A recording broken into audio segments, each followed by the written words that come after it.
So Mr. Hopper, I did for you, but you're proving to make you're proving to make you're proving to make. We are there, what only baby I come. But say you don't pay my number, Richoku. Fantastic. Richoku, and when ye Facebook never had ye. Yana ye carry Richoku, when you own Patrol 1 year, a Koyan Cassa, and no pay. Unim said, I'm a told or Mexia now dear good bottom, not their chef freezer cocoa drink and no nada no cocoa drink. Come on. And won't hear BBL. When now mix it with this now they're good bottle, not the chef freezer. Now your eyes are say a breakfast and no pa. Yeah, ye did ye and 1 year. Richoco would the way a won't way. I won't be in some coffee being fan fra. When you say Richoco before 1 breme 1 box. Hey, I'm saying I'm could leave no. Breakfast in bed. Oh, sir. Na air conditioning a bomb. Na me dampem. Say yeah, me dance pa. Team already. So honorable good morning. Honorable good morning. It can't be Richoco. We a new any diaba. Me patro ye busuan chemfa. Nkwada na ekosku ne wono sachet sizes ho no ma omo de beko. And na efie so ye wona kese ma betime hwegu container mu. Size we so ho no mte ye ne di so sa.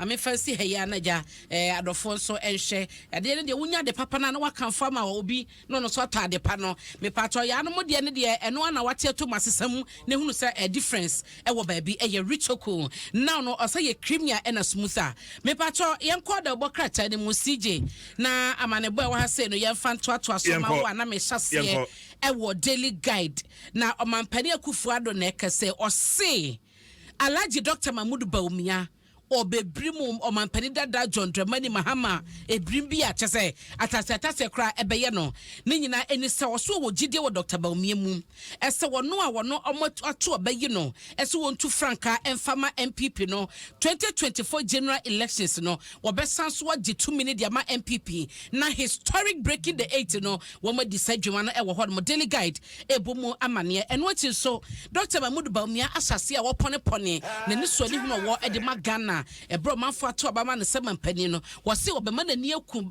sije wo se eba ne yensuo so ne yensuo so mpatamu ni ade no ya na attention ko ho bebre no sa mi wa na ho no so no etwe generating campaign e man no eno na wo che se wo be hye e ho no de nani ebekom ya ye kasa krompo no wo mo che se oman no approve ya ye kwaje besia be $150 million if World Bank ho no under ya West Africa Coastal Area Program no na eno no wo mo de ba beboa ama yempo ano ne ade nyina no matumi dia hye ho no ma yensiesie asini ma bia koso a emo akwan no wo masini nyina na ma honso no abia bia ya man no betumi anya sika afi ho delegate abomu ama ne wakata feto so mensa me pacha won saka obekenkan mu ama ne nyina na eno achi so no na eye otufo asantehene otufo setuto to so mienu wono so chese wono na edi animu ama $10 million a omo epeso mo ejeje ntoboa na omunya na eno no beboa ema eye kolebu aban Ayaris Confederate Teaching Hospital no womutumi de ye nsiesie na eboa ema eye eho no soso ye kabehwe ne facilities awodo a ehia so be pagya mu nyina no womu epagya enti Confederate Teaching Hospital nei womu hia $10 million wo tufo na edi anim na omahwesa entotoye no daily guide abomu amane na obakatafa etoso ensia no so a asema edahe no womu sese no court ase executive officer no da microfinance and small loan center Masloka no Sedina Tamakulo ationu womo emomode anyoma adane dane kakra esanse nipa ba ko a woka ho a womo edisobo ebo ndade azim no court chese womo emfa no enkono mo kwahwehwe na aginu kakra womo kwahwehwe na aginu kakra no so no da obokratai edi mu amane abati sije so far de amane bond de ba ye no ena mabobo so edi ama no adwa mo fire yenko Ghanaian Times do obokrata enie na Alan Chamantin fonyi da ha okwa Ghanaian Times mu akrata feto so dumiensa we ye nkomotwetwe ye akwaso Ghanaian Times ene Alan Kojo Chamantin entem questions a Ghanaian Times busa opanyini no edoso pa na de ne di nkan pa wo mu busa ene se MPP amonyoko na bato akwa wie yo moyi Frank Atuni se Dr. Alhaji Mahmoud Baumia megina mu no ono Alan Chamantin ene nwanwa na opanyisi enye ne nwanwa da sanse wo amonyoko ni mu no wono adi kan tu dwa se empanimfu wo nyina peso mu chinchim niama na ayese yepo yampo Dr. Bawumia ne de kwaka ho bi na ma wote de ho no nti we ne nsama hodo bia onya Ghanaian Times am questions omubusa na dose pa ne bedu ya ne nyina lanchemante nya adaje eyi ano sa ewo ha na Ghanaian Times kro no ano wokọ kwata fa to so dumienu a adwumako ya pa sa wonhwe eto agegye ho nsem so Ghana Revenue Authority no wo mu kyeremu a so cement fo edeka na kana wo mu de na dose papa na wo mu amasa adwumako yi enam akomako aduasa ultimatum say wo mu emfantwia saa eka no anya bia no ha mu nche mu aduana sense ka de nyina 700 million Ghana cedis enti wo mu ntimi antwia kora no na enya oha mu nche mu aduanan na sansem Commissioner of Domestic Taxes Emma Ginyare Edward Jamra ena wo de sanche mu yi enyina etu dwa saa ewo ho na mamemra ha sei opanyina wono no obo adoma no ema MPP amonyokuo ni mfonyi da kratafa etosudu Henry Nanabo Achiasem na meken wache se omanfo bi campaign asa message no asa nti omonsi wa mokekanya se amonyokuo na na person of course wa de obi a wo fire tifi mantam mu obi a wo yesire mu ni ba begina nti asa omanfo dodo na eka se MPP amonyokuo no ya achim ne asante nti na we asa mpanifo person mu prove omo eka sa na wrong omanfo so a akofo bi free sire ma banna Henry chese omanfo kaso kofo kansem na saa de wenya no kura manyoko ni nim de wo mo pe enye obi a na de pressure ato wo so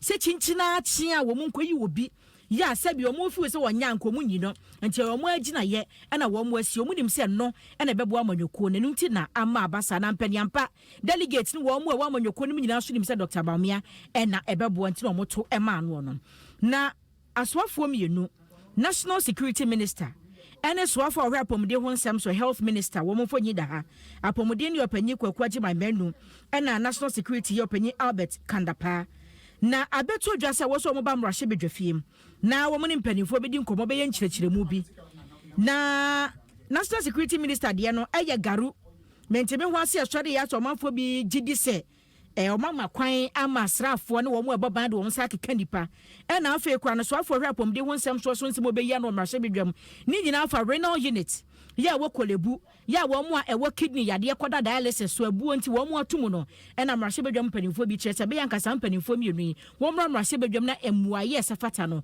wo fa mrahye bedwam nti we ne nsam ahodo bi na Ghanaian Times de obokrata no de aba no pekwaku na me the find the obokrata etwa so ama wa first lady Rebecca Akufo-Addo na di tudwa se no abana ni sode hu in Africa nyina no STEM science technology and engineering and mathematics wo mo se Africa nyina no Ghana na ebehwere di anim na wo mo ahye atoto ho nioma hyehye ho niema na ye de kansemo a yakase ne Ghana na beye susudia na obi abehwe ye bie no eno no wo se dodo na ntachire na sa eni sode hu no enya dwuma yisi je so no mo se na esese no wo mo ebehya se meters na wo ye fefe mu nyina no wo mo beye audit nti wodim se meter na ebe ofie hodom no wa ye no wa twetwetwe homa eno wo ye no illegal auto 50 Ghana to yin so no be sa busumi nsia yisi je fo oba wo pass akọ back ne ko ye ne se de na tie no so belema na wo use na wo ani belema 4 years ni belema 7 years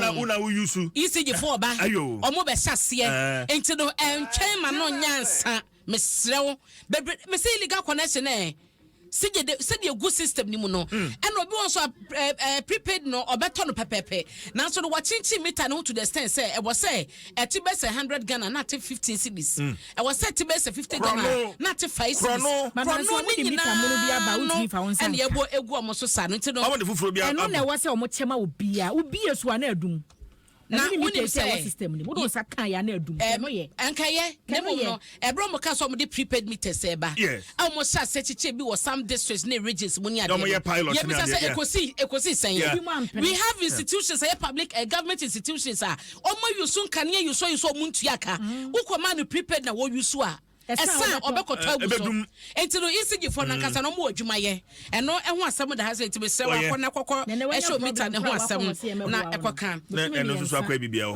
eno chin so no why na e che se wo mo job center no abodwuma ama efie miensanie wo mo che se vacancy akwanya beda ho no mo de fa adwuma no ye nipa 22,000 ekwa wiache no 16,000 na nya kwanya nya adwuma ye emma no kwase afie fo ni na dasa asem we ho na said the father so ni mo no kakra wo ha no ma na CJ media ma wo no na ado be bodo ye beton de me pacho me ba ma me fa we fam na me mo me birthday we me fa we fam ye beton de we ska pacho me ba CJ me fa we fam the answer me kan ya me ya o say Ghana Health Service say Omudi sikabotine 5,117,000 Ghana cedis. Ebe ya rebranding. 5,117,000 Ghana cedis. Omudi be rebranding. Ene brand book omu be ye bi. Public relation policy omu be ye. Afa kwa no omu ba be health education. Afa omu ba be ye newsletter quarterly. It mean no mo keka dwumadu omu de asi ho no be di omu 30 years anniversary no a. Eka wo omu de atwa to ho no so omu be bo.